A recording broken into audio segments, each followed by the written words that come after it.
Hi, my name is Maureen Namarnyilk. I live at Malarndirri Station in West Arnhem Land. I'm 16 years old and a school leader at Nordican Academy. My question is, 2 years ago, my community in West Arnhem Land fought for independent, Indigenous-owned education. For the first time ever, I can go to school every day. Now I worry about my family living on other homelands. Kids are still turning up to empty schools buildings, hoping that a teacher will show up more than one day a week. It's fantastic that the government has given over $6 million to the Ganambarr Institute, but that won't reach the 1,000 unfunded Indigenous children in Arnhem Land.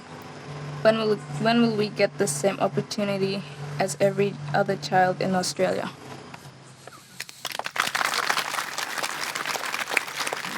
What an outstanding question. Merrki, I want to start with you. Okay, thank you for the question. You said that you were in a private school.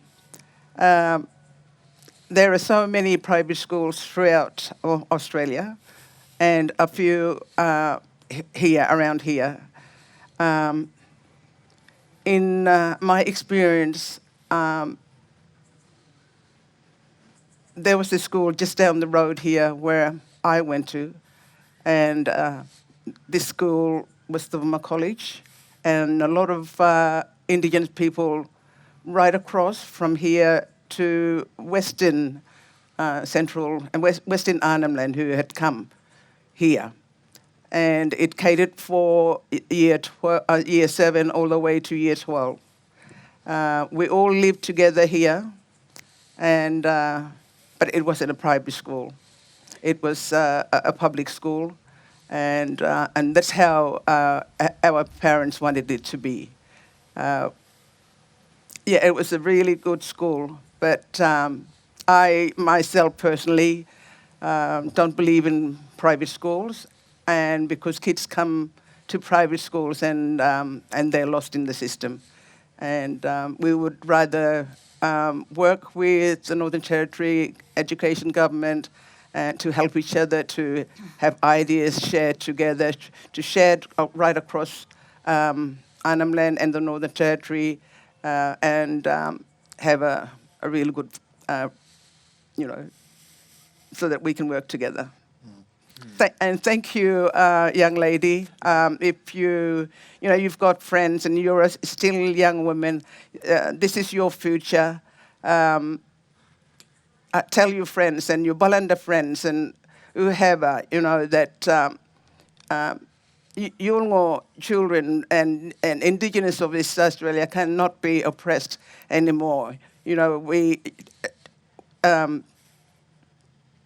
The Balanda are recipients of the imperial tradition, so please, everyone, vote yes.